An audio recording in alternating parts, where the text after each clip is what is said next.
ሰላም ጤና ይስጥልኝ የኢትዮ ፎከስ ተመልካቾቻችን ኢትዮጵያና ኤርትራን በተመለከተ አዲስ መረጃ ወጥቷል። የኢትዮጵያ መንግስት የኤርትራ ሰራዊት በቁጥጥር ስር አድርጓቸው የሚገኙትን የኢትዮጵያ ግዛቶች በአስቸኳይ ለቆ እንዲወጣ ማሳሰቢያ ሰጥቷል። ይህ ጥያቄ አሁን ለምን ቀረበ? በሁለቱ ሀገራት ግንኙነት ላይ ምን አይነት ተጽዕኖ ይኖረዋል? ለቀጣዩ የሰላም ሂደትስ ፋይዳው ምንድነው? ወቅታዊና ሚዛናዊ የሆኑ መረጃዎችን ይዘንላችሁ ቀርበናል።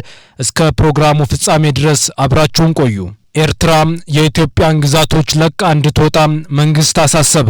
ኤርትራ በኢትዮጵያ ሉዓላዊነትና የግዛት አንድነት ላይ የፈጸመቻቸው ጥሰቶችን በተመለከተ የፌዴራል መንግስት የያዘው እርምጃ ከመውሰድ የመታቀብ አካሄድ ሁሌም የሚቀጥልና ገደብ የለሽ ተደርጎ መወሰድ እንደሌለበት ማሳሰቡ ይታወቃል። የኤርትራ ሰራዊት ተቆጣጥሯቸዋል ካላቸው የኢትዮጵያ ሉዓላዊ ግዛቶች እንዲወጣና ለድርድር ዝግጁ እንዲሆን የኢትዮጵያ የውጭ ጉዳይ ሚኒስቴር ጠየቀ። ሚኒስቴሩ ቅዳሜ ጥር 30 2018 ዓ.ም ለኤርትራው የውጭ ጉዳይ ሚኒስቴር በጻፈው ደብዳቤ ላይ ኤርትራ የኢትዮጵያ ሉዓላዊ ድንበር በመጣስ በሰሜን ምስራቅ አቅጣጫ የሚገኙ አካባቢዎችን ተቆጣጥራ እንደምትገኝ ገልጿል። የውጭ ጉዳይ ሚኒስቴር ቃል አቀባይ አምባሳደር ነቢያት ጌታቸው የደብዳቤውን ትክክለኛነት ለቢቢሲ አረጋግጠዋል። ደብዳቤው የኢትዮጵያ መንግስት በተደጋጋሚ የኤርትራ ጦር ከግዛቱ ለቆ እንዲወጣ መጠየቁን አስታውሶ ይህ ጥያቄው ተቀባይነት የሚያገኝ ከሆነ የባህር አገልግሎት ጉዳዮችንና በአሰብ ወደብ በኩል የባህር መዳረሻዎችን ጉዳይ ጨምሮ ሁሉንም የጋራ ጥቅም ጉዳዮችን ለመፍታት በቅን ልቦና በድርድር ለመሳተፍ ፈቃደኛ መሆኑን አስታውቋል። በውጭ ጉዳይ ሚኒስትር ጌዲዮን ጢሞቴዎስ የተጻፈውና ለኤርትራው የውጭ ጉዳይ ሚኒስትር ኦስማን ሳላ በተላከው በዚህ ደብዳቤ የኤርትራ ሰራዊት ለረጅም ጊዜ የኢትዮጵያ ሉዓላዊነት ግዛት በመጣስ በሰሜን ምስራቅ አቅጣጫ ተቆጣጥሮ እንደሚገኝ ተጠቅሷል። በዚህ ደብዳቤ ላይ ሁለቱ ሀገራት በሚያዋስናቸው አካባቢዎች የኤርትራ መንግስት በስም ላልተጠቀሱ የተለያዩ ታጣቂዎች ቡድኖች ቀጥታ የቁሳቁስ ድጋፍና እርዳታ እንደሚያቀርብ በመጥቀስ ወንጅሏል። በደብዳቤው ላይ የታጠቁ ቡድኖች በስም ባይጠቀሱም ከዚህ ቀደም የኢትዮጵያ መንግስት ኤርትራ ለህወሓትና ለፋኖ ታጣቂዎች ድጋፍ ያደርጋል ሲል መወንጀሉ ይታወሳል። ኢትዮጵያ በደብዳቤው ላይ የኤርትራ መንግስት በሉዓላዊነቱና በድንበር ላይ ከሚፈጸመው ጥሰት በተደጋጋሚ እንዲታቀብ ቢጠይቅም ጥረቱ ሰሚ ያለማግኘቱን ገልጿል። ባለፉት ጥቂት ቀናት ሁለቱን ሀገራት በሚያዋስናቸው ድንበር አካባቢ የታዩት ለውጦች የኤርትራ መንግስት ተጨማሪ የጥፋት መንገድ መምረጡን ያመለክታል ሲል የውጭ ጉዳይ ሚኒስቴር በደብዳቤው ላይ አመልክቷል።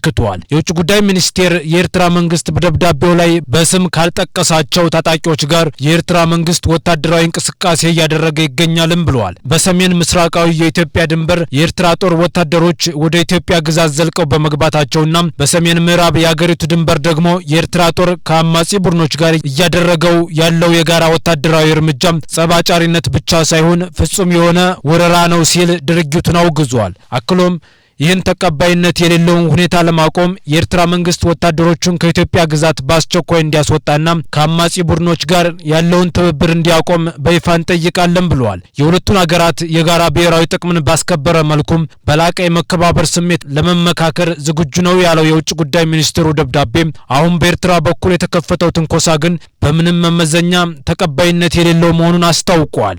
አክሎም ኤርትራ ሰራዊቷን በአስቸኳይ እንድታስወጣና ለሰላማዊ ድርድር ዝግጁ እንድትሆን በይፋ እንጠይቃለን ሲል በአጽንኦት ተናግሯል። ለግማሽ ምዕተ ዓመት ያህል ሁለቱም ሀገራት በማያባራ ግጭት ላይ እንደኖሩ የሚያብራራው ደብዳቤው ይህ አይነቱ የግጭት አዙሪት በውይይትና በዲፕሎማሲያዊ ጥረት እልባት ሊያገኝ የሚችልበት እድል እንዳለ በመግለጽ በኤርትራ በኩል በጎ ምላሽ ከተገኘም የኢትዮጵያ መንግስት ልዩነቶችን በሰላማዊ ድርድር ለመፍታት ዝግጁ መሆኑን አብራርቷል። የውጭ ጉዳይ ሚኒስቴር የኢትዮጵያ ሉዓላዊነትና የግዛት አንድነት እንዲከበር ላቀረብነው ህጋዊ ጥያቄ አዎንታዊ ምላሽ ካገኘን የኢትዮጵያ መንግስት የባህር ላይ ጉዳዮችና በአሰብ ወደብ በኩል ወደ ባህር በር ጉዳይን ጨምሮ አጠቃላይ የጋራ ጉዳዮች ላይ ሁሉን አቀፍ እልባት እንዲያገኝ በቅን ልቦና ድርድር ለማድረግ ፈቃደኛ ነው ብለዋል። በኤርትራ መንግስት በኩል እስካሁን ለዚሁ ደብዳቤ የተሰጠ ይፋዊ ምላሽ የለም።